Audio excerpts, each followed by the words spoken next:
So this fearsome looking beastie. There's a little crown of 6 teeth at the front there, and some other fairly vicious looking teeth. And there's a relative of crocodile. The original is in Berkeley, where Kevin Padian resides. And this is the exhibit at Petrified Forest, which is about, what was it, 230 million years ago, so this is really just prior to the dawn of the dinosaurs. And they've got some sort of dinosaur casts here. And it's amazing how much you can tell these things just by eyeballing them. Like, this guy was more porcupine-like. His defense strategy was obviously spikes. His teeth, probably vegetables, vegetarian. This guy, lightly built for speed, sharp, strong, powerful jaw, obviously a predator. And this guy, very solidly built, pretty much rhino-like to me, and obviously in tusks, which, just look at the strength of these forelimbs though. It makes you wonder whether he was did something in the ground, you know, sort of dug up things. Anyway, so dawn of the dinosaurs. So we're Petrified Forest down here, which is this old river delta. The Appalachians, which I'm guessing are going to be these guys, is what blew all the stuff over, and sometime later caused the huge sand dunes which formed Zion. Okay, from up on this little mesa, you can get a real sense of just how little there is to this this rock, or it's really mudstone, very, very soft, and it's out of this that so these are the old floodplains, and it's out of this that the petrified wood emerges. And this is the stuff that the petrified forest was flooded in.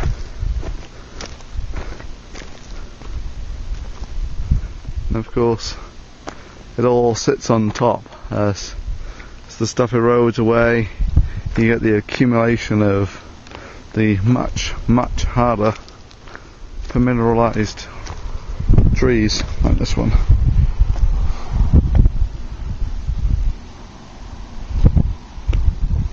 This is just to give you an idea of how tough this stuff is, that to cutting time is about 10 hours.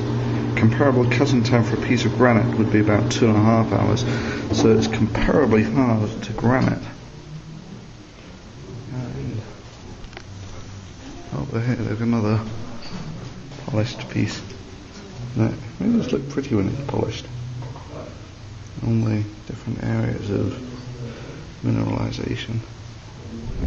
So here are some absolutely fantastic examples of the lumberjack effect, where the tree looks like it's been sliced up into more or less even-sized pieces. Here are some more, where, so as you can see, even when there is no stress on these things at all, they tend to crack in a fairly regular pattern like this. And I think what you'll find is actually happening here is you've got a differential crystallization process going on. So what's actually happening is the middle is trying to be, when you crystallize, there's actually a change in volume, maybe only a couple of percent, but nonetheless that means that the middle of this log is trying to be, if that crystallizes first, it's trying to be a couple of percent shorter than the outside. So what you get is something very much like this, that if you imagine, oh I hope you can see this, if you imagine that's our log, that it's got tension on it, that the middle is trying to be shorter than the outside. And of course if you now crack the log in the middle, what you get is you've halved the stress. So you've halved the stress on each side of the log. So I think that's what actually gives you this cracking although I've not heard anything convincing of the park rangers. So, yeah, crystallization makes either the inside or the outside, I'm not quite sure which, try to be shorter than the rest of it. And as that happens, that puts a huge stress on the beam, and the only way to relieve that stress is by cracks here. So what was, if this short beam had actually gone the entire length, it might be maybe a foot shorter.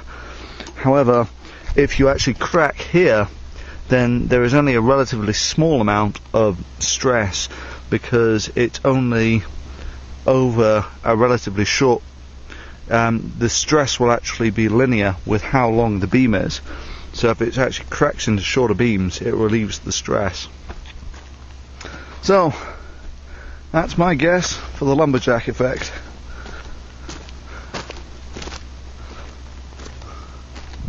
Well, it's an amusing point to the creationists with, is, especially the ones who say the only thing that can create order is intelligence, and so the only thing that could have cut these trees into regular slices like this is an intelligent mind working intelligently, which means that they were cut into slices before they were petrified. It's great, in some of the void spaces you actually get genuine quartz crystals, and on the outside you actually get some bark and out of the tree. And some of them you can even see forest fires, the evidence of forest fires. This is, you notice through all of this, which is the largest petrified forest in the world, there are no polystrate fossils. Fancy that. I mean, according to our creationists, they should all be standing up. It should be a forest of petrified trees standing up, but not one of them. Indeed, polystrate fossils are incredibly rare, and there are sort of two ways they can happen. This one is on the, you're not going to find them here for the simple reason. This is the sort of mudstone from a flood. So what happened is the river came down with the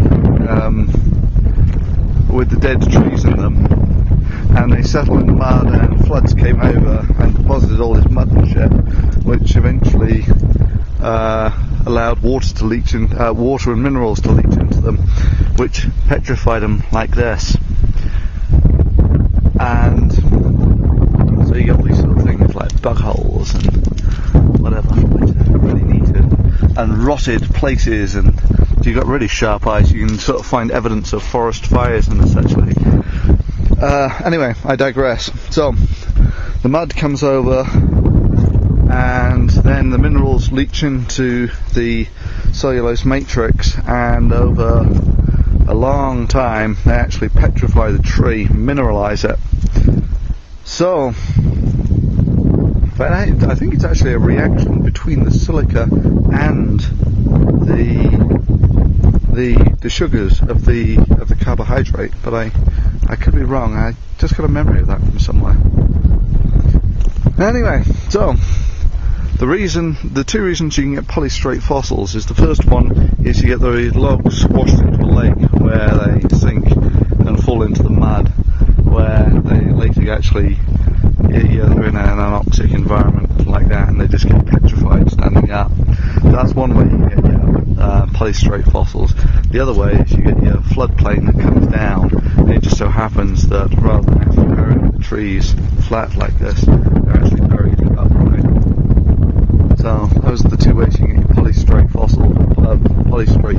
trees, but they're, as you would expect, incredibly rare, and the vast majority is just like this. They're trees that have been washed down the estuary or washed down the river, and that's why they don't have any branches on them. Almost none of them have branches on them, although if you have good eyes, that's not one, you can quite often see where the knots come out of the tree, so we should be able to find some on this guy.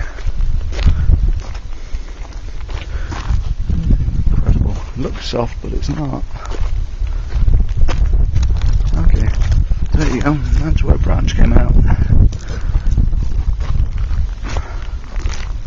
And here's another one. So from this sort of thing you get an idea of what sort of climate they were growing in, where the branches were, what the distribution of branches was and such like. So you can sort of see the rings on the branch. But the one thing that you don't get, because they're incredibly rare wherever you find them, are polystrate fossils.